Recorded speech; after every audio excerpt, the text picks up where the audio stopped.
করোনায় নতুন দরিদ্রের সংখ্যা ১.৫ কোটির বেশি, সামাজিক সুরক্ষা কর্মসূচির পরিধি বাড়ানোর আহ্বান।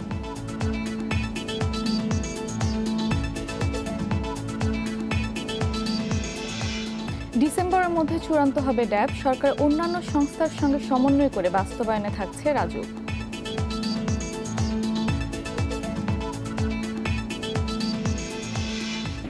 এখনো পুরোপুরি 4G সুবিধা পাচ্ছেন না গ্রাহকরা, মোবাইল সেটের দুর্বলতাকে দায় অপারেটরদের।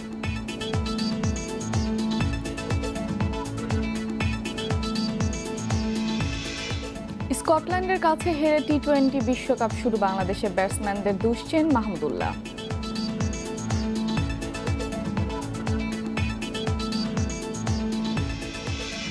স্বাগত সকাল ৯টার ১ ঘন্টার বিরতিহীন সংবাদে, সঙ্গে আছি আমি ফারহান আলম এবং আমি সাফাত বিন ফরিদ। জানাচ্ছিলাম প্রধান শিরোনামগুলো, এবারে বিস্তারিত।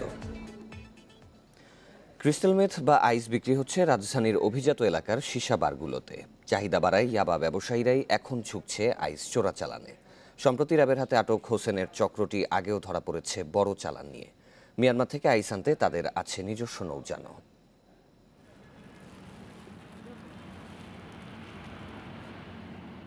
রোহিঙ্গা নেতা মহিবুল্লাহ নিহতের পর জোরদার করা হয় কক্সবাজারের নিরাপত্তা।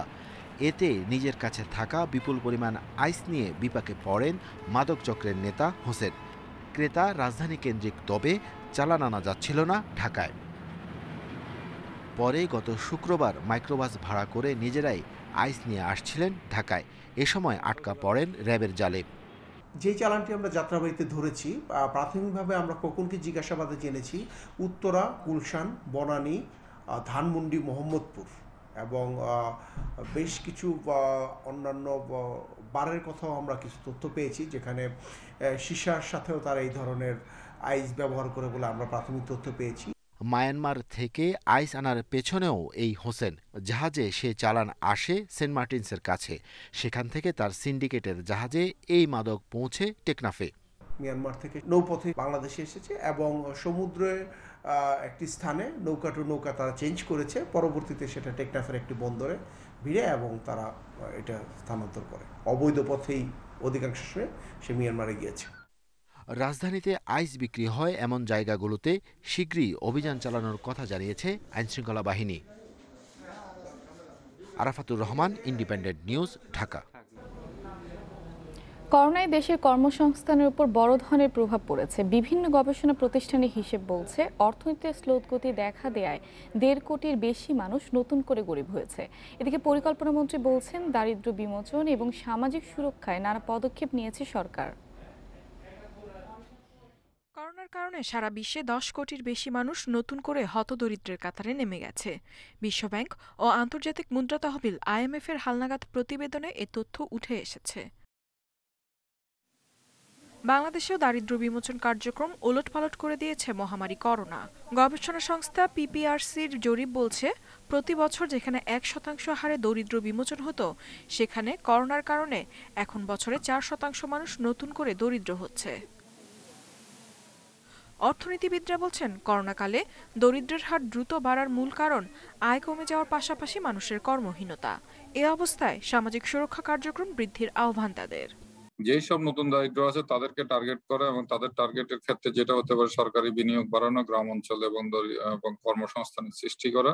দ্বিতীয় হচ্ছে তাদেরকে যথাযথ আর্থিক প্রণোদনা এবং সহজ শর্তে ঋণ দেওয়া। এবং তৃতীয়ত হচ্ছে সরকারের যে স্বাভাবিক দারিদ্র বিমোচন প্রক্রিয়া চলমান আছে সেগুলোকে চালিয়ে যাওয়া এবং বেগবান করা। সামাজিক নিরাপত্তা খাতে প্রতি বছর বরাদ্দের পরিমাণ বাড়াচ্ছে সরকার।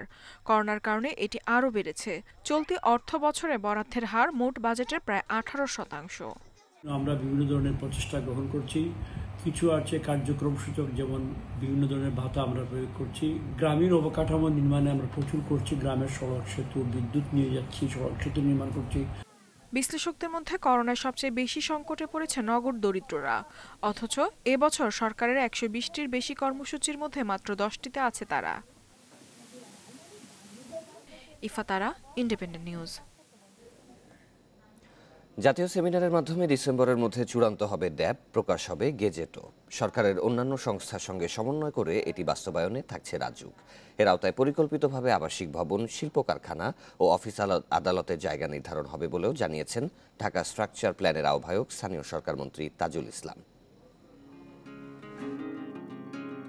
রাজধানী ও এর আশপাশের এলাকা পরিকল্পিতভাবে গড়ে তুলতে ২০ বছর মেয়াদী নতুন মাস্টার প্ল্যানের উদ্যোগ নেয় রাজুক। তৈরি হয় ঢাকা স্ট্রাকচার প্ল্যানের খসড়া। এটি চূড়ান্তের দায়িত্বে আছেন স্থানীয় সরকার মন্ত্রী তাজুল ইসলাম। তবে করোনা সহ নানা কারণে গতি পায়নি কাজ। ডিসেম্বরের মধ্যেই ড্যাব চূড়ান্তে আশাবাদী স্থানীয় সরকার মন্ত্রী। আর এর বাস্তবায়ন শুরু হবে ২০২২ সাল থেকে। আশা করছি যে নভেম্বর থেকে ডিসেম্বরের ভিতরে আমরা ড্যাবটা আমরা চূড়ান্ত করতে পারব। এবং চূড়ান্ত করতে পারলে সেই চূড়ান্তটা গেজেট আকারে পরবর্তীতে প্রকাশ করা হবে, যাতে এই মানুষের জন্য অত্যন্ত সুন্দর বসবাসযোগী একটা নগর এবং অঞ্চল হয়, সেই জন্যই এটা করা হচ্ছে। শুরুতে ড্যাপের আওতা ছিল 4টি সিটি কর্পোরেশন, তবে এখন এর সাথে যুক্ত হচ্ছে অনেক নতুন এলাকা। ঢাকা উত্তর দক্ষিণ, নারায়ণগঞ্জ এবং গাজীপুর সহ, এবং তার সাথে পরবর্তীতে সংযোগ করার কথা হচ্ছে সাভার, তারাবুক, কালীগঞ্জ, সোনারগাঁ ও কাঞ্চন, এবং ৬৯টি ইউনিয়ন পরিষদ সমন্বয়ে গঠিত। তো এখন এগুলো সবগুলোকে আমরা বিবেচনায় এনে এটা যাতে মানুষের জন্য অত্যন্ত সুন্দর বসবাসযোগী একটা নগর এবং অঞ্চল হয়, সেই জন্যই এটা করা হচ্ছে। ড্যাব আওতাধীন এলাকায় শিল্প কারখানা স্থাপনে যেন পরিবেশ দূষণ না হয় খেয়াল রাখা হচ্ছে সেদিকেও। আমাদের শিল্প কারখানা লাগবে, থাকার জন্য বাড়িঘর লাগবে, শপিং মল লাগবে, হাসপাতাল লাগবে। তো সেগুলোকে আমরা বিবেচনায় নিয়েছি। আবার কোনো কোনো শিল্প কারখানা স্থাপন করা হয়েছে বটে, কিন্তু সেখানে দেখা যাচ্ছে পরিবেশ দূষণ হচ্ছে না, অথবা এখানের মধ্যে তারা একটা পরিবেশ ইনহাইজিনিক হওয়ার কোনো সুযোগ নেই। তো সেই সমস্তগুলোর জন্য যেগুলো হয়ে গেছে সেগুলোর জন্য আমরা হয়তো আরেক রকম চিন্তা করার চেষ্টা করব। প্রকল্প এলাকায় জনসংখ্যা বিবেচনায় বাড়তে পারে সড়ক, থাকবে খেলার মাঠ, পাশাপাশি ব্লক ওয়াইজ হাউজিংয়ের কথা ভাবছেন মন্ত্রী। Hasif Mahmud Shah, independent news, Dhaka. দুর্গাপূজার সময় কুমিল্লা সহ দেশের নানা জায়গায় হামলার রহস্য শীঘ্রই উন্মোচন হবে, জানিয়েছেন স্বরাষ্ট্রমন্ত্রী আসাদুজ্জামান খান। সাম্প্রদায়িক সম্প্রীতি নষ্ট করতে এসব বিশৃঙ্খলা হয়েছে জানিয়ে তিনি বলেন, কুমিল্লা অপ্রীতিকর ঘটনার মূল হোতাকে দ্রুত আটক করা হবে। এদিকে স্থানীয় সরকার মন্ত্রী বলেছেন, দেশে দাঙ্গা লাগানোর উদ্দেশ্যেই কুমিল্লার ঘটনা ঘটানো হয়। তারপরও আমি মনে করি দুর্গাপূজার সময় কুমিল্লায় অপ্রীতিকর ঘটনাকে কেন্দ্র করে দেশের বিভিন্ন এলাকায় হামলা ও সংঘর্ষের ঘটনা ঘটে। আমাদের নিরাপত্তা বাহিনী কিন্তু যথেষ্ট ধৈর্য। রোববার এ বিষয়ে সচিবালয়ে সাংবাদিকদের সাথে কথা বলেন স্বরাষ্ট্রমন্ত্রী। বিদেশ থেকে কেউ এসব ঘটনার কলকাঠি নাড়ছে কিনা সেটি তদন্ত করা হবে জানিয়ে মন্ত্রী বলেন, দেশে বসেও অনেকে দেশ বিরোধী ষড়যন্ত্র করছে।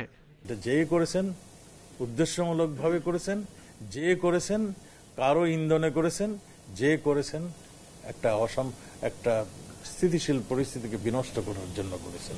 আমরা সবকিছুই তদন্তের মাধ্যমে উদ্ঘাটন করে এটা দৃষ্টান্তমূলক শাস্তির ব্যবস্থা আমরা অবশ্যই করব। এদিকে ঢাকায় এক অনুষ্ঠানে স্থানীয় সরকার মন্ত্রী তাজুল ইসলাম বলেন, বিশ্বে বাংলাদেশের ভাবমূর্তি ক্ষুণ্ণ করতেই কুমিল্লায় অপ্রীতিকর ঘটনা ঘটানো হয়। কোরআন শরীফ কি করে গেল, কে নিল, একটা প্রেস কোরআন শরীফ সেখানে নিয়ে যাওয়া হলো, গিয়ে পরে দিয়ে কি উদ্দেশ্য একটা দাঙ্গা লাগাই দেওয়া। এই দাঙ্গা লাগাইতে পারলে সুবিধাটা হবে কি, যে দেশটা পিছিয়ে যাবে, দেশের অগ্রগতি সব বন্ধ হয়ে যাবে। কুমিল্লার ঘটনার মূল হোতাকে শিগগিরই আইনের আওতায় আনা হবে জানিয়ে তারা বলেন, বাংলাদেশের মানুষের সাম্প্রদায়িক সম্প্রীতি নষ্টের চক্রান্ত সফল হবে না। মাহমুদ শরীফ, ইন্ডিপেন্ডেন্ট নিউজ, ঢাকা। এদিকে আওয়ামী লীগ সাধারণ সম্পাদকের দাবি, দেশের সব সাম্প্রদায়িক সংঘাতের পেছনে রয়েছে বিএনপি। দুর্গাপূজাকে কেন্দ্র করে অনাকাঙ্ক্ষিত ঘটনা ঘটিয়েছে তারাই। তবে বিএনপি মহাসচিবের অভিযোগ, সরকারের এজেন্টরাই কুমিল্লার ঘটনা ঘটিয়ে মন্দিরে ভাঙচুর চালিয়েছে। বঙ্গবন্ধুর ছোট ছেলে শেখ রাসেলের ৫৮তম জন্মদিন উপলক্ষে ঢাকা বিশ্ববিদ্যালয়ের ইউনিভার্সিটি ল্যাবরেটরি স্কুল ও কলেজে এক আলোচনা অনুষ্ঠানে প্রধান অতিথি হয়ে আসেন আওয়ামী লীগের সাধারণ সম্পাদক।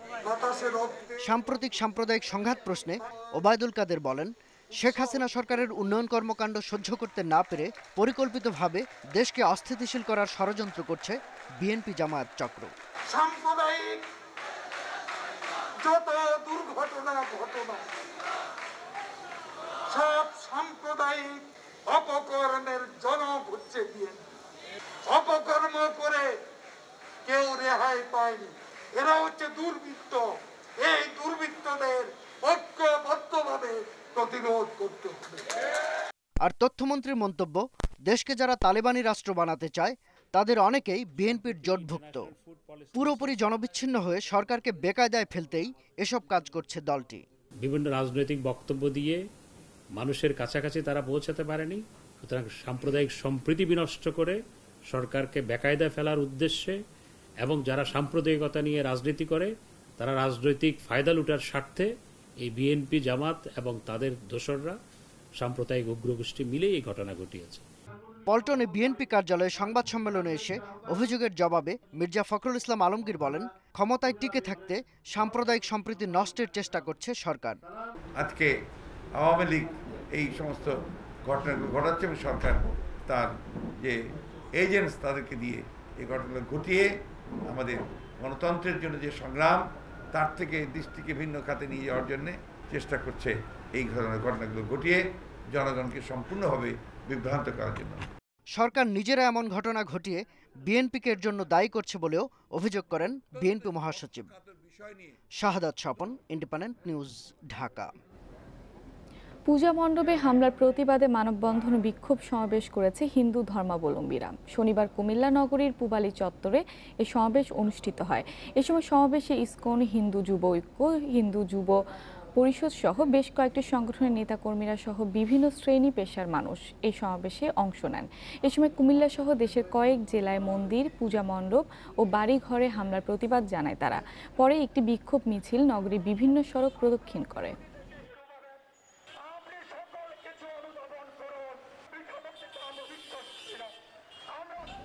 দেখছেন বিরতিহীন সংবাদ।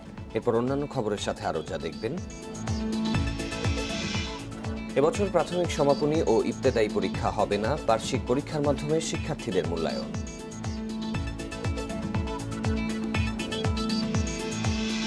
অনুমোদন পেলেই করোনার খাওয়ার ওষুধ পেতে মরিয়া উন্নত দেশগুলো, বৈষম্যের শঙ্কা বিশেষজ্ঞদের।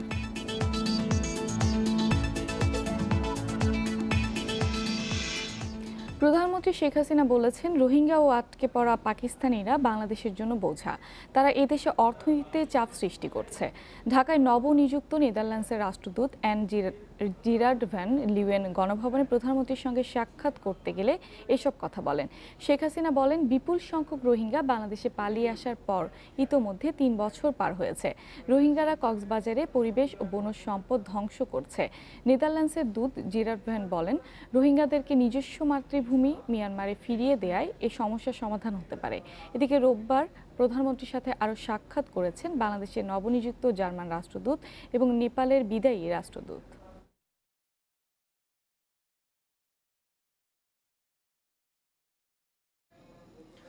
রোহিঙ্গাদের জন্য কক্সবাজারের পরিবেশের ক্ষয়ক্ষতির কথা আসন্ন বিশ্ব জলবায়ু সম্মেলনে তুলে ধরবে বাংলাদেশ। এছাড়াও জলবায়ু পরিবর্তন মোকাবিলায় ইউরোপীয় ইউনিয়নের সহযোগিতা চেয়েছে ঢাকা। রোববার পররাষ্ট্র মন্ত্রণালয়ের COP26 সম্মেলন উপলক্ষে ইউরোপীয় ইউনিয়নভুক্ত দেশের রাষ্ট্রদূতদের সঙ্গে মতবিনিময় শেষে এসব কথা জানান পররাষ্ট্রমন্ত্রী। চলতি বছরের নভেম্বরে জলবায়ু পরিবর্তন শীর্ষক সম্মেলন COP26 হবে যুক্তরাজ্যের গ্লাসগোতে। এতে প্রধানমন্ত্রী শেখ হাসিনার নেতৃত্বে যোগ দেবে বাংলাদেশের প্রতিনিধি দল। সেই সময় যুক্তরাজ্যের প্রধানমন্ত্রীর সঙ্গে শেখ হাসিনার বৈঠক করার কথাও রয়েছে। সংবাদ সম্মেলনে পরিবেশ, বন ও জলবায়ু মন্ত্রী শাহাবুদ্দিন জানান, 2050 সালের মধ্যে 0% কার্বন নির্গমন কমিয়ে আনা আপাতত বাংলাদেশের জন্য সম্ভব নয়। ইউরোপিয়ান ইউনিয়নের সাথে এই বসার মূল কারণ, আমরা চাই তাদের সহযোগিতা, তাদের পার্টনারশিপ, যাতে আমাদের যে ইস্যুগুলো COP26-এ আমরা রেইজ করব, সেই ইস্যুগুলো তারা যদি একাত্ম হয়ে আমাদের সপক্ষে কথা বলে। রোহিঙ্গার জন্য যে আমাদের অ্যাডিশনাল বার্ডেন হয়েছে, আমাদের ইকো ফ্রেন্ডলি সিস্টেম যেন নষ্ট হচ্ছে, আমরা তাদের এই 11 লক্ষ কারণে আমাদের এনভায়রনমেন্ট ধ্বংস হচ্ছে, আমরা সব জায়গাতে তুলি, এবার আমরা তুলি। জেএসসি ও জেডিসি পরীক্ষার মতো এবছর প্রাথমিক শিক্ষা সমাপনী ও ইবতেদায়ী পরীক্ষাও হচ্ছে না। এর পরিবর্তে বার্ষিক পরীক্ষার মাধ্যমে শিক্ষার্থীদের মূল্যায়ন করা হবে। এই সিদ্ধান্তে অনুমোদন দিয়েছেন প্রধানমন্ত্রী। এর আগে শিক্ষামন্ত্রী দীপু মনি জানিয়েছিলেন এবছর junior school certificate, JSC, junior দাখিল সার্টিফিকেট, জেডিসি পরীক্ষা হবে না। সে সময় তিনি এবছরের প্রাথমিক শিক্ষা সমাপনী ও ইবতেদায়ী পরীক্ষা না হওয়ার ইঙ্গিত দিয়েছিলেন। করোনা পরিস্থিতির কারণে গত বছরে এসব পরীক্ষা হয়নি। পরীক্ষা ছাড়াই পরীক্ষার্থীদের উপরের শ্রেণীতে উত্তীর্ণ করা হয়। বহিষ্কৃত যুবলীগ নেতা সম্রাট খালেদ ও সাবেক কমিশনার সাইদের বিরুদ্ধে অর্থ পাচারের প্রমাণ পেয়েছে সিআইডি, আর এই সংক্রান্ত প্রতিবেদন জমা দেওয়া হয়েছে অ্যাটর্নি জেনারেলের কার্যালয়ে। এতে বলা হয়েছে পাচার হওয়া বিপুল অর্থ ফিরিয়ে আনতে কাজ করছে বিএফআইইউ। বিদেশে অর্থ পাচার প্রশ্নে এক রিটের শুনানি নিয়ে পাচারকারীদের তালিকা চেয়েছিল হাইকোর্ট। একই সঙ্গে পাচার হওয়া টাকা ফেরত ও দোষীদের বিরুদ্ধে কি পদক্ষেপ নেওয়া হয়েছে জানতে চেয়ে দেয়া হয়েছিল রুল। এরপর বহিষ্কৃত যুবলীগ নেতা সম্রাট, আরমান, জিকে শামীম সহ গ্রেপ্তার হন বেশ কয়েকজন। পরে হাইকোর্টে জমা দেয়া বিএফআইইউ এর প্রতিবেদনে অর্থ পাচারকারীদের তালিকায় পাওয়া যায় তাদের নাম। এরই মধ্যে আরেকটি প্রতিবেদন জমা দিয়েছে সিআইডি। তাতে ইসমাইল হোসেন চৌধুরী সম্রাট, খালেদ মাহমুদ, মমিনুল হক, আরমান, এনামুল হক সহ কয়েকজনের বিরুদ্ধে তদন্তে অর্থ পাচারের প্রমাণ মিলেছে। প্রতিবেদনটি সিআইডি আইজিপির মাধ্যমে রাষ্ট্রপক্ষের কাছে প্রেরণ করেছে। সেই 8টি মামলায় বিভিন্ন দেশে কত পরিমাণ টাকা বিদেশে পাচার হয়েছে সেই তথ্যটা আমরা পেয়েছি ওনাদের কাছে। রাষ্ট্রপক্ষের আইনজীবী জানিয়েছেন, পাচার হওয়া অর্থ ফিরিয়ে আনতে মিউচুয়াল লিগ্যাল অ্যাসিস্ট্যান্টের মাধ্যমে উদ্যোগ নেওয়া হয়েছে। 21 অক্টোবরের পর শুনানির জন্য আদালতে প্রতিবেদন উপস্থাপন করা হবে। প্রতিবেদনটা হাইকোর্টে দাখিল করলে হাইকোর্ট যে আদেশ দেয়, যে নির্দেশনা দেয়, সেই মোতাবেক হয়তো টাকাগুলা ফেরত আনার আরও দ্রুততা হবে বলে আশা করি। এর আগে শুধু বিএনপি চেয়ারপারসন খালেদা জিয়ার ছেলে আরাফাত রহমান কোকুর পাচার হওয়া অর্থ ফিরিয়ে আনার নজির রয়েছে দেশে। মাহমুদ শরীফ, ইন্ডিপেন্ডেন্ট নিউজ, ঢাকা। জাতির পিতা বঙ্গবন্ধু শেখ মুজিবুর রহমানের ছোট ছেলে শেখ রাসেলের 58তম জন্মদিন আজ। 1964 সালের এই দিনে ধানমন্ডির ঐতিহাসিক 32 নম্বর বাড়িতে জন্ম নেন শেখ রাসেল। দিনটি উপলক্ষে আলাদা বাণী দিয়েছেন রাষ্ট্রপতি মোহাম্মদ আব্দুল হামিদ ও প্রধানমন্ত্রী শেখ হাসিনা। নানা কর্মসূচি নিয়েছে আওয়ামী লীগের সহযোগী সংগঠন সহ বিভিন্ন সামাজিক ও সাংস্কৃতিক সংগঠন। এদিকে চলতি বছর থেকে দিনটি শেখ রাসেল দিবস হিসেবে পালনের ঘোষণা দিয়েছে মন্ত্রিপরিষদ বিভাগ। 1975 সালের 15 আগস্ট ঘাতক চক্রের নির্মম বুলেটের আঘাতে প্রাণ হারান শেখ রাসেল। তার বাবা বঙ্গবন্ধু শেখ মুজিবুর রহমান ও পরিবারের অন্যান্য সদস্যদের সঙ্গে তাকেও নিষ্ঠুরভাবে হত্যা করা হয়।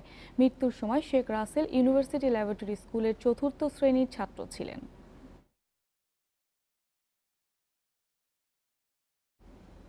শেখ রাসেলের জন্মদিন উপলক্ষে রাজশাহীতে নানা আনুষ্ঠানিকতা রয়েছে। এ নিয়ে আরও জানাতে বিশ্ববিদ্যালয় থেকে যুক্ত হচ্ছেন সহকর্মী মাইনুল হাসান।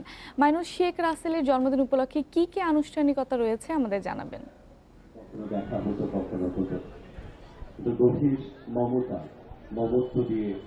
নানা আয়োজনের মধ্যে দিয়ে রাজশাহীতে পালন করা হচ্ছে বঙ্গবন্ধুর সর্বকনিষ্ঠ সন্তান শেখ রাসেলের 58তম জন্মদিন। আমি এখন রাজশাহী সিটি কর্পোরেশনের আছি। এখানে কিছুক্ষণের মধ্যে সিটি মেয়র এইচ.এম. খায়রুজ্জামানের নেতৃত্বে এখানে এই যে আজকের দিনের যে আনুষ্ঠানিকতা শুরু সেইটি করা হবে। আমি যদি জানি যে আজকের দিনের যে আনুষ্ঠানিকতা আছে সেইটি কিন্তু আমরা দেখতে পাচ্ছি যে সকাল 9:30টায় শেখ রাসেলের প্রতিকৃতিতে পুষ্পার্পণ অর্পণ শ্রদ্ধাঞ্জলি দেওয়া হবে। তারপরে আলোচনা শেষে কেক কাটা, বেলুন ওড়ানো ও পায়রা অবমুক্তকরণের এখানে একটা আয়োজন রাখা হয়েছে। এবং এরপরেই কিন্তু এই দিনটিকে স্মরণ করতে একটি বর্ণাঢ্য আনন্দ র্যালি এখানে আয়োজন করা হয়েছে city corporation city mayor HM. Khairuzzaman Liton. আমরা দেখছি যে র্যালি বা কেক কাটার বা এই আয়োজনকে ঘিরে এর মধ্যে রাজশাহী নগরীর বিভিন্ন স্কুলের যে শিক্ষার্থীরা তারা নগর ভবনে জড়ো হয়েছেন।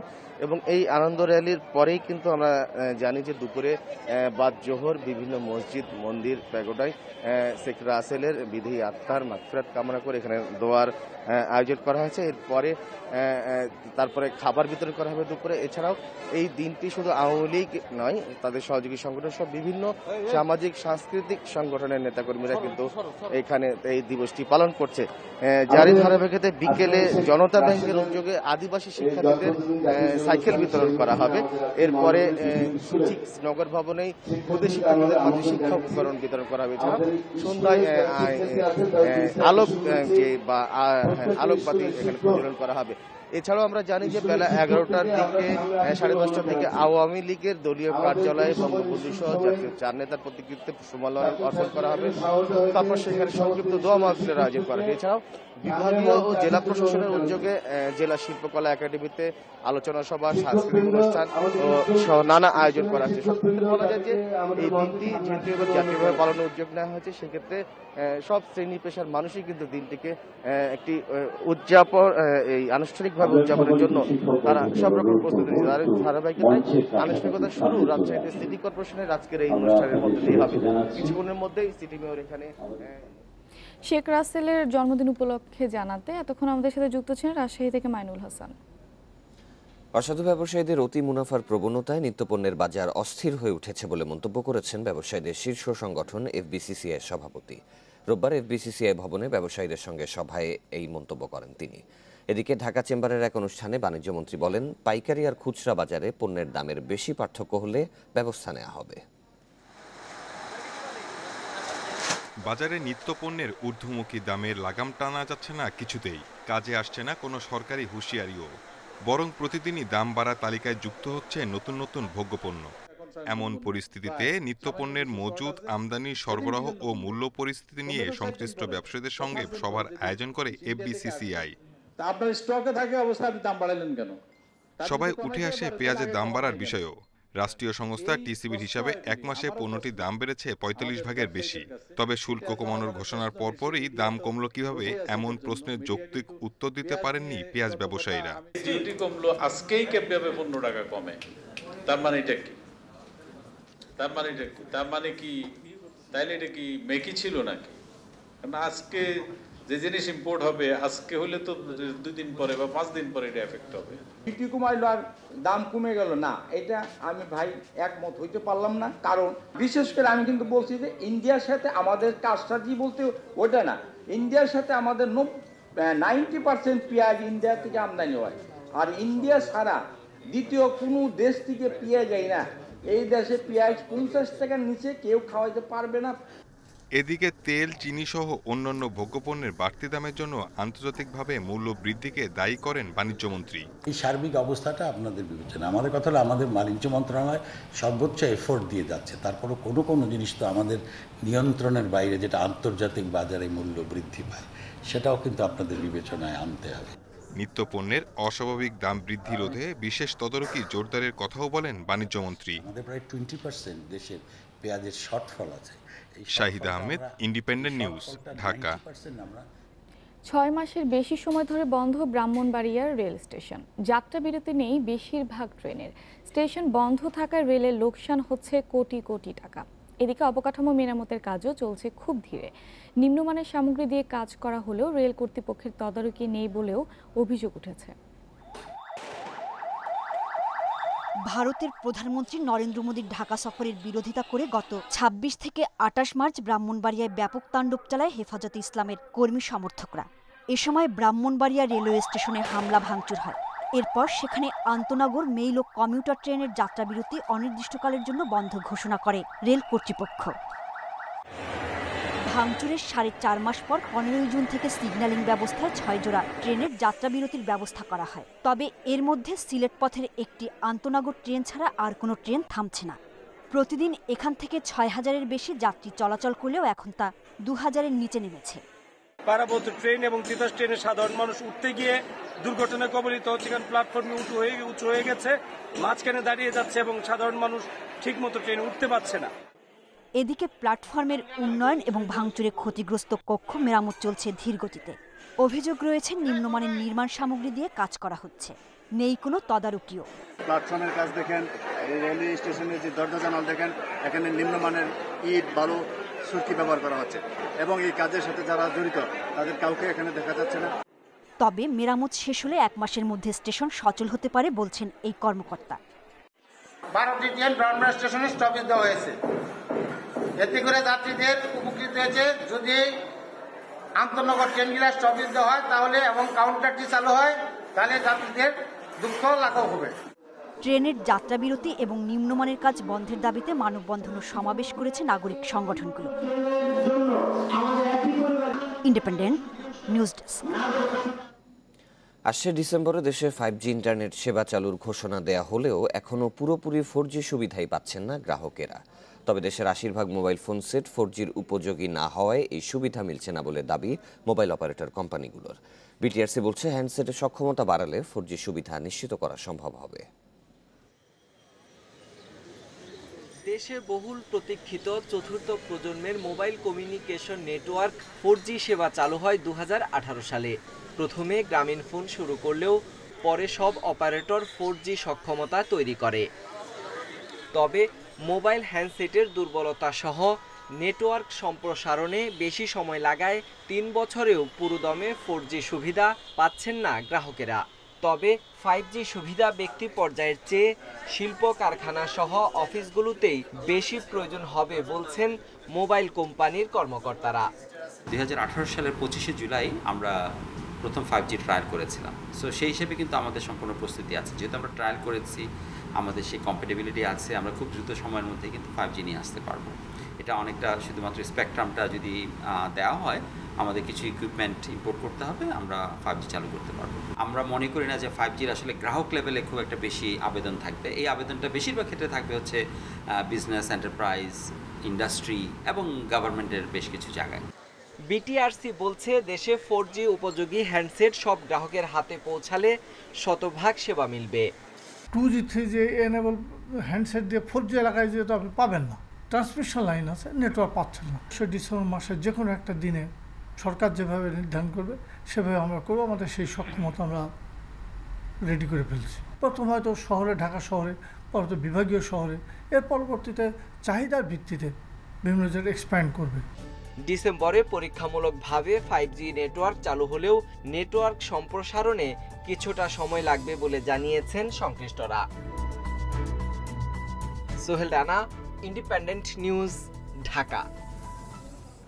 জলাবদ্ধতায় যশোরের ভবদহ অঞ্চলের 3 উপজেলার শিক্ষা ব্যবস্থা মারাত্মক হুমকির মুখে পড়েছে।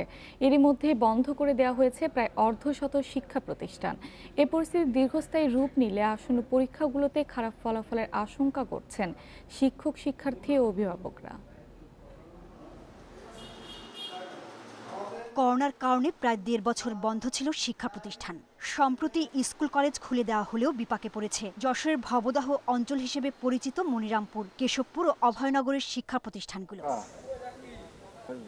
এরই মধ্যে এসব এলাকার অর্ধশত শিক্ষা প্রতিষ্ঠান পানিতে তলিয়ে গেছে। এছাড়া মাঠঘাট, ঘরবাড়ি পানিতে তলিয়ে যাওয়ায় আরও নাজুক হয়ে পড়েছে পরিস্থিতি। বিশেষ করে এসএসসি ও এইচএসসি পরীক্ষার্থীরা পড়েছেন বেশি বিপাকে। মাজা পানি, আমাদের ওখান থেকে আসতে কষ্ট হচ্ছে, আর আসার সময় বই খাতা ভিজে যাচ্ছে। বিদ্যালয়ে আমাদের ক্লাসে মোট 42 জন পরীক্ষার্থী আছে, কিন্তু দেখা যাচ্ছে যে অনেকেই জলাবদ্ধতার কারণে আসতে পারছে না। আমরা শুধু এই আশেপাশে 7-8 জন শুধু আসতে পারছি। জলাবদ্ধতা দীর্ঘস্থায়ী হয় ভোগান্তিতে শিক্ষার্থীরা। পরীক্ষা আসন্ন হলেও প্রয়োজনীয় প্রস্তুতি নিতে পারছেন না তারা। শ্রেণীকক্ষের ভিতরে পানি রয়েছে, ছেলে মেয়েদের পাঠদানে আমরা আনতে অনেকখানি ব্যর্থ হচ্ছি, কারণ তাদের বাড়িতে আছে পানি উঠে গেছে। তো সিলেবাসে সংক্ষিপ্ত কয়েকটা সাবজেক্টে পরীক্ষা নিচ্ছে, ঠিক আছে, কিন্তু আমাদের যে পরিবেশ, সেই পরিবেশে কিন্তু সেই পরীক্ষাটাও সুষ্ঠুভাবে তাদের পক্ষে দেওয়াটা খুবই কঠিন।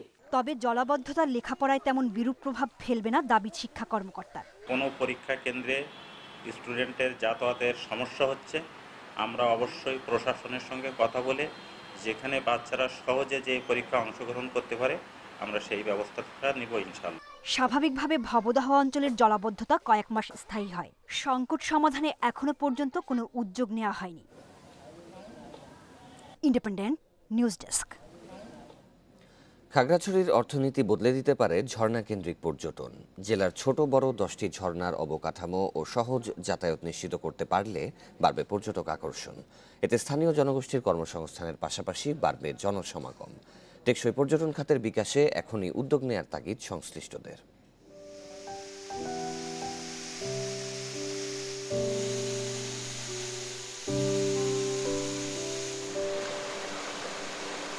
এক একটি ঝর্ণার উচ্চতা ৮০ থেকে ১৫০ ফুট। তবে অবকাঠামোগত সুবিধা না থাকায় সবুজ পাহাড়ের এসব বুনো ঝর্ণায় পর্যটকদের আনাগোনা কম। দুর্গম যোগাযোগ ব্যবস্থার কারণে এর সৌন্দর্য থেকে বঞ্চিত পর্যটকরা। এত বড় ঝর্ণা, এত সুন্দর ঝর্ণা এই অঞ্চলে নেই।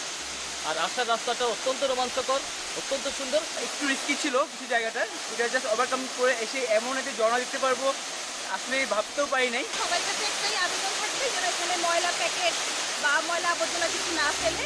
পর্যটন নির্ভর অর্থনীতি বিকাশে জেলার ঝর্ণা কেন্দ্রিক পর্যটন কেন্দ্রগুলোর আরও উন্নয়নের দাবি ব্যবসায়ীদের। স্পটগুলোকে যদি সরকারিভাবে আর একটু উন্নয়নের ব্যবস্থা করা হয় তাহলে আমাদের পর্যটকের জন্য আর একটু ভালো হয়। পর্যটন এলাকার নিরাপত্তা উন্নয়নে কাজ করছে ট্যুরিস্ট পুলিশ। তবে কিছু পর্যটন কেন্দ্রে যোগাযোগ ব্যবস্থা ভালো না হওয়ায় নিরাপত্তা বলয়ে আনা যাচ্ছে না।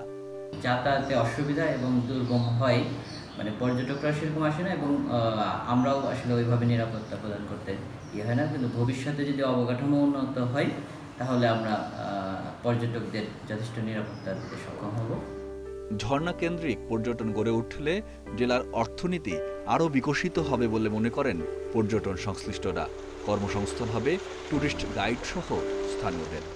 এখানে যদি যোগাযোগ ব্যবস্থা গড়ে ওঠে তাহলে সেখানে যে পাহাড়ি রিসোর্ট গড়ে উঠবে এবং সেখানে যে প্রকৃতি নির্ভর যে পর্যটন সেটার প্রসার ঘটবে এবং এটা খাগড়াছড়ি পার্বত্য এলাকায় যে পর্যটন শিল্পের প্রসারে একটা বিশাল বড় ভূমিকা রাখতে পারে বলে আমি মনে করি। খাগড়াছড়িতে তৈদুছড়া, শিলাছড়ি, তুয়ারি মাইরাং ও রিছাং সহ ছোট বড় 10টি ঝর্ণা রয়েছে। Independent news desk. এ বিষয়ে আরও জানাতে এবার খাগড়াছড়ি থেকে যোগ দিচ্ছেন সহকর্মী সমীর মল্লিক। সমীর, ঝর্ণা কেন্দ্রিক পর্যটনের বিকাশে এখানকার পর্যটন কর্তৃপক্ষ কোনো ব্যবস্থা নিয়েছে কিনা এবং পর্যটকদের ভোগান্তি সহ যে বিষয়গুলো রয়েছে সেগুলোর বিষয়ে তারা কি বলছে?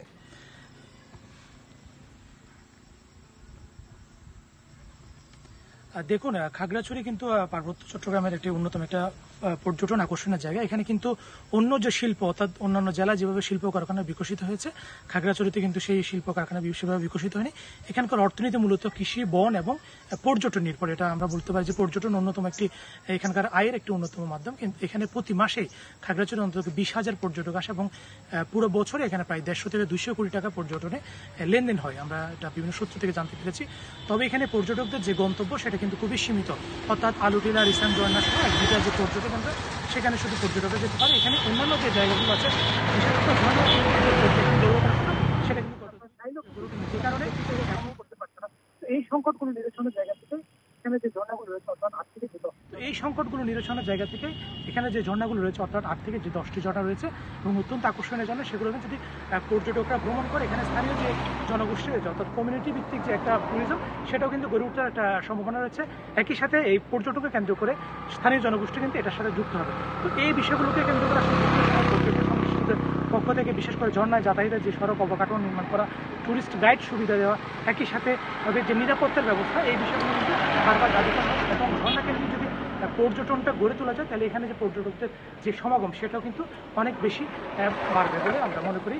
এবং এখানে পর্যটক সংশ্লিষ্ট যারা আছে তারাও বলছে যে পার্বত্য চট্টগ্রামের যে ঝর্ণা কেন্দ্রিক ট্যুরিজম সেটা কিন্তু এখন সময়ের দাবি এবং এটা যদি বিকশিত হয় তাহলে এখানকার যে পর্যটন অর্থনীতি সেটাতে অবদান আরও বেশি বাড়বে।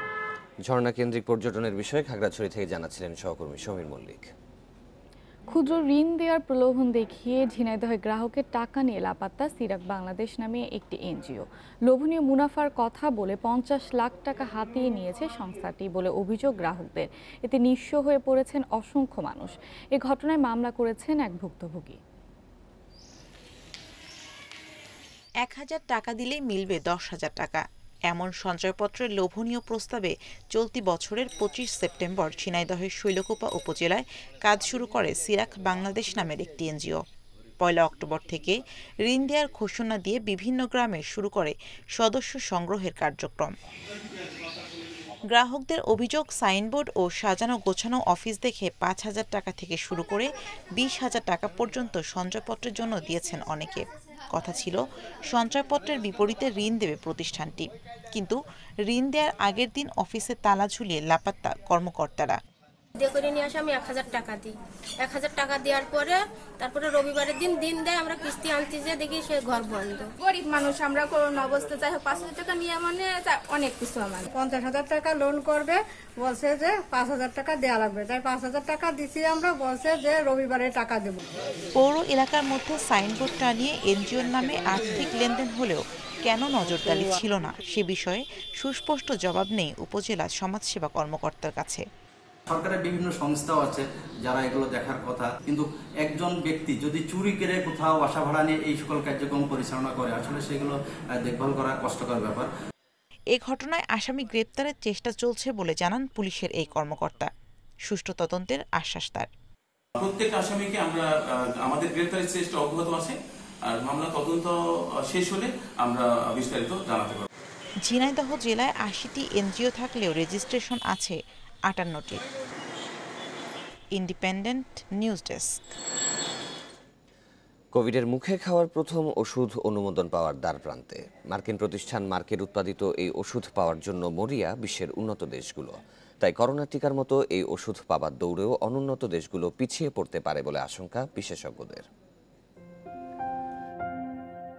করোনার টিকা আবিষ্কারের পর সেগুলো পেতে ঝাঁপিয়ে পড়ে যুক্তরাষ্ট্র সহ বিশ্বের উন্নত সব দেশ। কোটি কোটি ডোজ মজুত করায় মেয়াদোত্তীর্ণ হয়ে টিকা নষ্টও হয়েছে এসব দেশে। এদিকে অনুন্নত দেশগুলোই ছিল টিকার জন্য হাহাকার। করোনা রোগীর মুখে খাওয়ার ক্যাপসুল নিয়েও একই পরিস্থিতির সৃষ্টি হতে পারে বলছেন বিশেষজ্ঞরা। এমন আশঙ্কার কথা উঠে এসেছে সিএনএন-এর এক প্রতিবেদনে। মার্কিন ওষুধ কোম্পানি মার্ক তৈরি করেছে করোনা চিকিৎসার ক্যাপসুল মলনুপিরাভির। জরুরি ব্যবহারের অনুমোদন চেয়ে আবেদন করা হয়েছে যুক্তরাষ্ট্রের এফডিএর কাছে। অনুমোদন পেলে এটিই হবে কোভিড-১৯-এর চিকিৎসায় অনুমোদিত প্রথম মুখে খাওয়ার ওষুধ। এ ক্যাপসুলকে করোনা মহামারীর সম্ভাব্য গেম চেঞ্জার হিসেবে অভিহিত করেছেন স্বাস্থ্য বিশেষজ্ঞরা। কারো করোনা শনাক্ত হলে তাকে বাড়িতেই মলনুপিরাভির দেয়া হবে, হাসপাতালে ভর্তি হতে হবে না। তাই গুরুতর অসুস্থ হওয়ার আগেই ওষুধের কোর্স শুরু করতে পারবেন রোগীরা। খেতে হবে মোট ৪০টি ক্যাপসুল। অনুমোদনের আগে এই ওষুধ সংগ্রহ করতে বিভিন্ন উন্নত দেশের মাঝে শুরু হয়েছে প্রতিযোগিতা। পশ্চিমা দেশগুলোর পাশাপাশি এশিয়া প্যাসিফিক অঞ্চলের অনেক দেশও ক্যাপসুল কেনার চুক্তি করছে। এর মধ্যে অস্ট্রেলিয়া, নিউজিল্যান্ড, দক্ষিণ কোরিয়া সহ এশিয়ার ৮ দেশ মলনুপিরাভির পেতে চুক্তি করেছে মার্কের সাথে। তবে বিজ্ঞানীরা বলছেন এটি করোনা চিকিৎসায় ফলদায়ক হলেও টিকার বিকল্প নয়। Lutfa Fauzia, independent news. বিশ্বে করোনায় একদিনে ৪,২৩৫ জনের মৃত্যু হয়েছে। নতুন শনাক্ত ৩ লাখের বেশি। এ নিয়ে বিশ্বে মোট প্রাণহানি ছাড়িয়েছে ৪৯,১৩,০০০। এ পর্যন্ত আক্রান্তের সংখ্যা ২৪ কোটি ১৪ লাখের বেশি। বিশ্বে একদিনে করোনায় সর্বোচ্চ ১,০০০ জনের মৃত্যু হয়েছে রাশিয়ায়। সেখানে নতুন শনাক্ত ৩৪,০০০-এর বেশি। এক মাসে দেশটিতে সংক্রমণের হার বেড়েছে ৭০%-এরও বেশি। এই অবস্থায় করোনায় টিকাদানের গতি বাড়ানোর চেষ্টা করছে রাশিয়া সরকার। বিশ্বে দ্বিতীয় সর্বোচ্চ ৩১৩ জনের মৃত্যু হয়েছে মেক্সিকোতে। এক সপ্তাহে দেশটিতে সংক্রমণ কমেছে ১৭%, মৃত্যু কমেছে ৯%। যুক্তরাষ্ট্রে একদিনে মারা গেছে ১৬১ জন, যা জুলাই মাসের পর সে দেশে সর্বনিম্ন।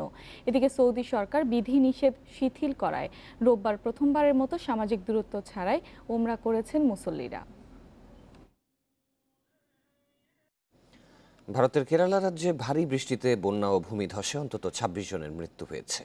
ইদুক্কি ও কোত্তায়াম জেলায় প্রাণহানি সবচেয়ে বেশি। আরব সাগরে নিম্নচাপের প্রভাবে কয়েকদিন ধরেই কেরালায় নজিরবিহীন বৃষ্টি হচ্ছে। রাজ্যের ৫ জেলায় জারি করা হয়েছে সর্বোচ্চ সতর্কতা। পাশাপাশি ৬ জেলায় জারি রয়েছে অরেঞ্জ অ্যালার্ট। দুর্যোগ সামলাতে রাজ্যে মোতায়েন করা হয়েছে সেনা, নৌ ও বিমান বাহিনী। ভারী বৃষ্টিতে সৃষ্ট বন্যায় পানিতে রাস্তাঘাট তলিয়ে যাওয়ায় বেশ কিছু শহরে বন্ধ হয়ে গেছে যোগাযোগ ব্যবস্থা। ফলে চরম দুর্ভোগে সেখানকার সাধারণ মানুষ।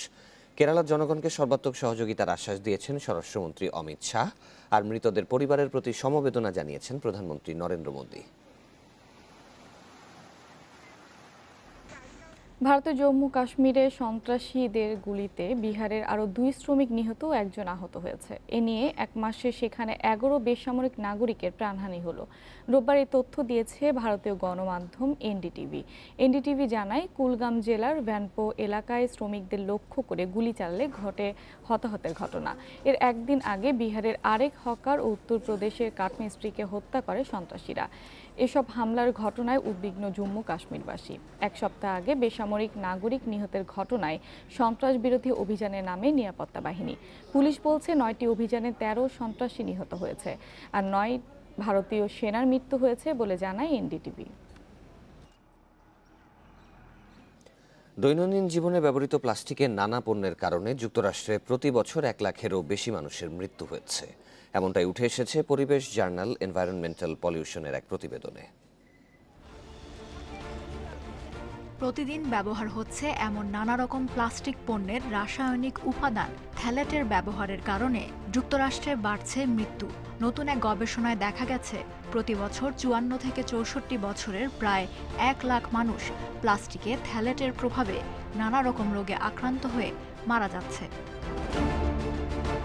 হিমায়িত খাদ্যের container, shampoo, makeup, perfume, detergent, এমনকি শিশুদের খেলনায় থ্যালেট জাতীয় পদার্থের উপস্থিতি পাওয়া যায়। প্রতিবেদনে বলা হয়, পণ্যে প্লাস্টিকের মাত্রা যত বেশি, মৃত্যু ঝুঁকিও তত বেশি। বিশেষ করে হৃদরোগে আক্রান্ত হয়ে মৃত্যুর আশঙ্কা সবচেয়ে বেশি। এনভায়রনমেন্টাল পলিউশন সাময়িকীতে প্রকাশিত প্রতিবেদনটিতে বলা হয়, প্লাস্টিকে ব্যবহৃত রাসায়নিক মানুষের শরীরে হরমোন উৎপাদন বাধাগ্রস্ত করে। শিশুদের মুটিয়ে যাওয়া, শ্বাসকষ্ট, হৃদযন্ত্রের সমস্যা সহ ক্যান্সারেরও আশঙ্কা রয়েছে। প্রতিবেদনটি বলছে, প্লাস্টিকে ব্যবহৃত রাসায়নিক বড়দের তুলনায় শিশুদের জন্য বেশি ঝুঁকিপূর্ণ। Lutfa Fauzia, Independent News. টি-20 বিশ্বকাপ মিশনের শুরুতেই হোঁচট বাংলাদেশের। বোলিংয়ের শুরুটা ভালো করেও শেষ দিকে রান আটকাতে ব্যর্থ মাহমুদুল্লাহর দল। পরে ব্যাটারদের ব্যর্থতায় স্কটল্যান্ডের কাছে 6 রানের হার টাইগারদের। 141 রানের টার্গেটে নড়বড়ে ব্যাটিংয়ে টাইগাররা থামে 7 উইকেটে 134 করে।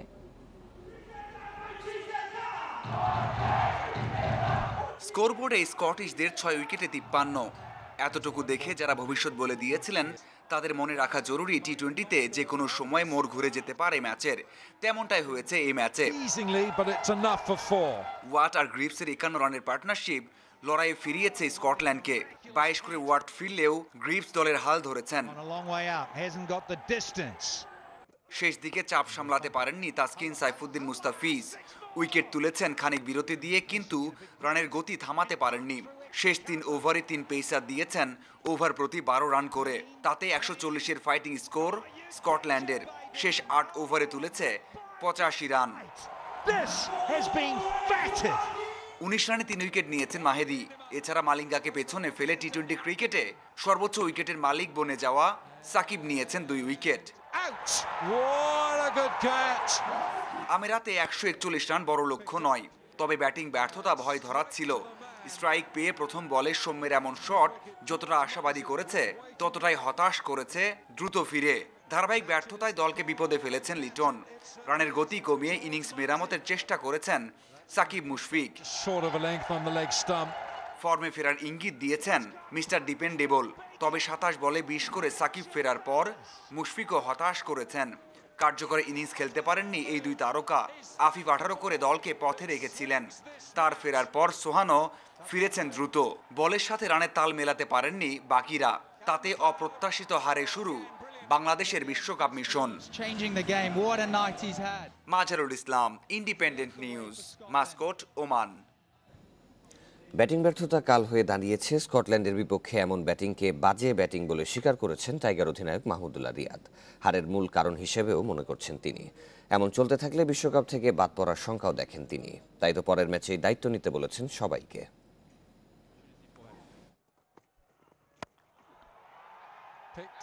Has it got enough legs? No!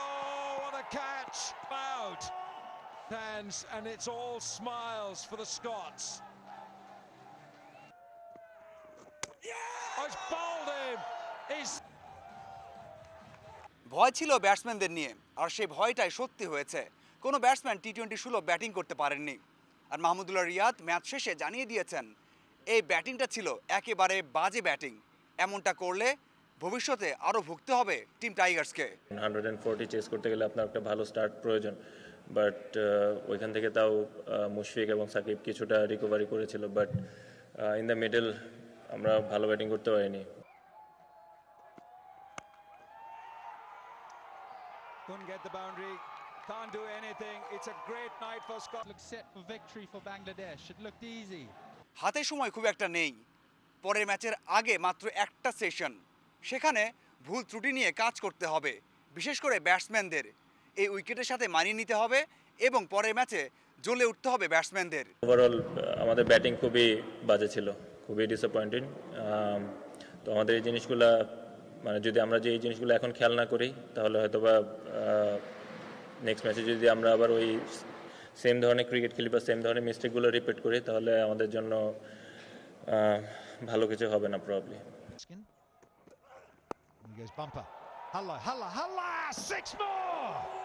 স্পিনাররা দুর্দান্ত করেছেন, তবে পেসাররা শেষ দিকে টি-20 সুলভ বোলিংটা করতে পারেননি।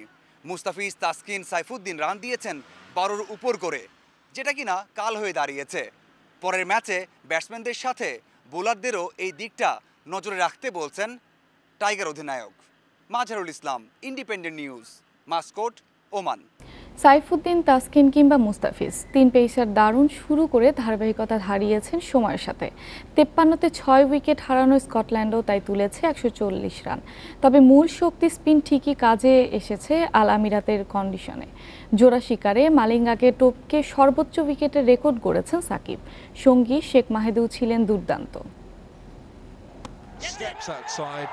This might be out. It is. And Bangladesh are all over Scotland.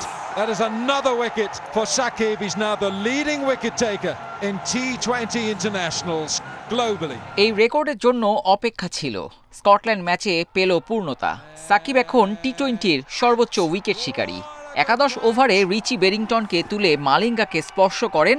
এক বল পরই মাইকেল লেসকে ফিরিয়ে উঠে যান চূড়ায়। 107 উইকেটের জন্য 83 ইনিংস লেগেছিল মালিঙ্গার। সাকিব 88 ইনিংসে তাকে টপকে সেরা বনে গেলেন। মূল শক্তি স্পিনেই স্কটল্যান্ডকে বশে এনেছে টাইগাররা। শেখ মাহিদি ভয় ধরিয়ে দেন প্রতিপক্ষ ডেরায়। আক্রমণে এসে জোড়া ধাক্কায় স্কটিশদের ভিত নাড়িয়ে দেন। অথচ কন্ডিশন বুঝে পেসে জোর দিয়েছিলেন মাহমুদুল্লাহ। পাওয়ার প্লেতে এদিন কোনো স্পিনার ব্যবহার করেনি বাংলাদেশ। মুস্তাফিজ করেছেন 2 ওভার। প্রথম সাফল্য অবশ্য সাইফুদ্দিনের। 53 রানে পড়েছিল 6 উইকেট। ওই ধারাবাহিকতায় প্রতিপক্ষকে 100-র নিচে বেঁধে রাখাও তো সম্ভব ছিল, কিন্তু পারেনি বাংলাদেশ। পুরনো রোগে ভুগে রান খরচ করেছে, তাতে শেষ 6 ওভারে 63 রান তুলে লড়াকু সংগ্রহ পেয়ে যায় স্কটল্যান্ড। হ্যাট্রিকের আশা জাগানো মুস্তাফিজ 32 রান দিয়ে তুলনামূলক খরচে। সব মিলিয়ে স্পিনার দ্রুতিময়, মাহিদি সাকিবের কাছে ম্লান পেসারদের performance. Abidur Rahman, Independent News. এদিকে টি-20 বিশ্বকাপের প্রথম রাউন্ডে এ গ্রুপের ম্যাচ আজ। সাবেক চ্যাম্পিয়ন শ্রীলঙ্কার মুখোমুখি হবে নামিবিয়া। আবুধাবিতে ম্যাচ শুরু বাংলাদেশ সময় রাত 8টায়। এর আগে বিকেল 4টায় আয়ারল্যান্ড লড়বে নেদারল্যান্ডসের বিপক্ষে।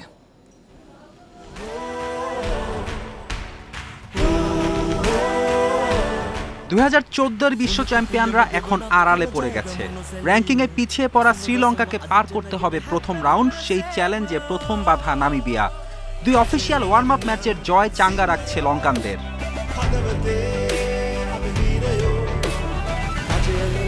তারুণ্য নির্ভর দল দ্রুত গতিতে রান তোলায় ওদের বড় ভরসা কুশল পেরেরা, আভিষ্কা ফার্নান্দো। অধিনায়ক দাসুন সানাকাও বিগ হিটিংয়ে পারদর্শী। আছেন অভিজ্ঞ দানিশ চান্দিমাল, শেষ 5 ম্যাচে যার 250। অন্যদিকে নামিবিয়া আছে চমকের অপেক্ষায়। ওয়ার্ম আপ ম্যাচের ব্যর্থতা মনোবলে খানিকটা চির ধরিয়েছে ঠিকই, তবে সাহস হারায়নি আফ্রিকান দলটি। ব্যাটিংয়ে তাদের সেরা তারকা স্টিফেন বার্ড, জেরার্ড এরাসমাস। 15 ম্যাচে 450-তে 30 গড়ে রান করেছেন বার্ড। বোলিংয়ে নামিবিয়ার মূল ভরসা নিকোলাস ফ্রাইলিঙ্ক। প্রোটিয়া বংশোদ্ভূত ডেভিড উইজাও আলো কাটতে পারেন। আবুধাবিতে আরেক ম্যাচে নেদারল্যান্ডসের সাথে আয়ারল্যান্ডের লড়াই। বিশ্বকাপের ওয়ার্ম আপ ম্যাচে পাপুয়া নিউগিনি ও বাংলাদেশকে হারিয়েছে আইরিশরা। বেশ কজন মারকুটে ব্যাটসম্যান আছে ওদের। ফর্মের তুঙ্গে Paul Stirling, Gareth Delany, Kevin O'Brien নিজেদের দিনে ভয়ঙ্কর। বোলিংয়ে মার্ক অ্যাডায়ার, জর্জ ডকরেল দলের তুরুপের তাস। অন্যদিকে নেদারল্যান্ডসের বড় তারকা রায়ান টেন ডেসকাটে। এই অলরাউন্ডারের পারফরমেন্সের দিকে তাকিয়ে থাকবে ডাচরা। কিপ্টে বোলিংয়ে সিদ্ধহস্ত ডাচ অধিনায়ক পিটার সিলার। এই স্পিনিং অলরাউন্ডার দলের অন্যতম ভরসা। দিনের 2 ম্যাচই হবে আবুধাবির শেখ আবু জায়েদ স্টেডিয়ামে। স্পিনাররা সহায়তা পাবে এই পিচে। আবহাওয়া পূর্বাভাসে বৃষ্টির কোনো শঙ্কা নেই। ফেরদৌস ইসলাম, ইন্ডিপেন্ডেন্ট নিউজ। ডিসেম্বরে প্রথম নারী অনূর্ধ্ব 19 সাফ চ্যাম্পিয়নশিপের আয়োজক বাংলাদেশ। পাশাপাশি আগামী বছর 4টি বয়সভিত্তিক সাফ টুর্নামেন্টের পরিকল্পনা আছে। মালদ্বীপে সাফের কংগ্রেসে এসব সিদ্ধান্ত হয়েছে। এছাড়া সামনের বছর এপ্রিলে সাফের ইলেকটোরাল কংগ্রেস হবে ঢাকায়, জানিয়েছেন বাফুফে ও সাফ সভাপতি কাজী সালাউদ্দিন। সাফের 13তম আসর সফলভাবে আয়োজনের পরদিন মালদ্বীপের মালেতে অনুষ্ঠিত হলো সাউথ এশিয়ান ফুটবল ফেডারেশনের কংগ্রেস।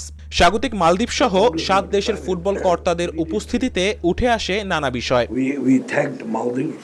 ডিসেম্বরের মাঝামাঝি সময়ে প্রথমবারের মতো দেশের মাটিতে অনূর্ধ্ব 19 নারী সাফ আয়োজনের সিদ্ধান্ত এসেছে এবারের কংগ্রেস থেকে। আগামী বছর আরো 4টি বয়সভিত্তিক টুর্নামেন্টের পাশাপাশি নারী সাফ এবং করোনার কারণে বাতিল সাফ চ্যাম্পিয়নশিপটি আয়োজনের চেষ্টা চালাচ্ছে সাফ কমিটি।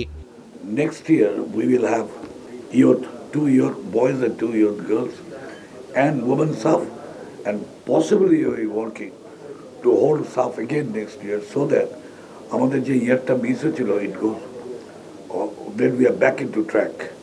সিদ্ধান্ত এসেছে সাফের ইলেকটোরাল কংগ্রেস নিয়েও। এপ্রিলে বাংলাদেশেই হবে এবারের নির্বাচন। It will be in April, ডেটটা দেওয়া হবে, and the electoral congress, election congress will held in Bangladesh. That has been approved today. ডিসেম্বরে অনূর্ধ্ব 19 সাফকে ঘিরে ইতিমধ্যেই পরিকল্পনা হাতে নিয়েছেন বাফুফের নারী উইং এর চেয়ারম্যান। সিদ্ধান্ত হয়েছে হওয়ার সাথে সাথে আমি পলিস মনিকে অলরেডি টেক্সট করে দিয়েছি এবং আমাদের হেড কোচকেও জানিয়ে দিয়েছি। সেই অনুযায়ী আমরা ফার্স্ট উইকে এখন আবার ওদেরকে ব্যাক করাবো। সাফ কংগ্রেসের মাধ্যমে শেষ হলো মালদ্বীপের ফুটবল যজ্ঞ। কামরুল হাসনাত, ইন্ডিপেন্ডেন্ট নিউজ, মালে, মালদ্বীপ। লা লিগায় অবশেষে জয় পেয়েছে বার্সেলোনা। ঘরের মাঠে ভ্যালেন্সিয়াকে 3-1 গোলে হারিয়েছে তারা। এদিকে সেরিয়াতে রোমার বিপক্ষে 1-0 গোলে জিতেছে ইউভেন্টাস। করোনা মহামারী কাটিয়ে এদিনই প্রথম শতভাগ দর্শক উপস্থিত ছিল ক্যাম্প নুতে। অবশ্য ম্যাচের শুরুতেই হোঁচট খায় বার্সেলোনা। হোসে গায়ের গোলে 5 মিনিটে লিড নেয় ভ্যালেন্সিয়া। তবে অল্প সময়ের মধ্যেই দলকে সমতায় ফেরান 1 বছর পর বার্সা একাদশে ফেরা আনসু ফাতি। পরে পেনাল্টি থেকে ব্যবধান দ্বিগুণ করেন মেমফিস ডিপায়। বিরতির পর তার বদলি হিসেবে নামা কুটিনিও গোল করলে বড় জয় পায় বার্সা। এদিকে সেরিয়াতে টানা 4র্থ জয় পেয়েছে ইউভেন্টাস। ঘরের মাঠে ময়েজে কিনের একমাত্র গোলে রোমাকে হারিয়েছে তুরিনের ওল্ড লেডি। এই ছিল সকাল 9টার বিরতিহীন সংবাদে। ইন্ডিপেন্ডেন্ট টেলিভিশনের সব খবর দেখতে চোখ রাখুন ফেসবুক, ইউটিউব এবং টুইটারে। ধন্যবাদ সবাইকে।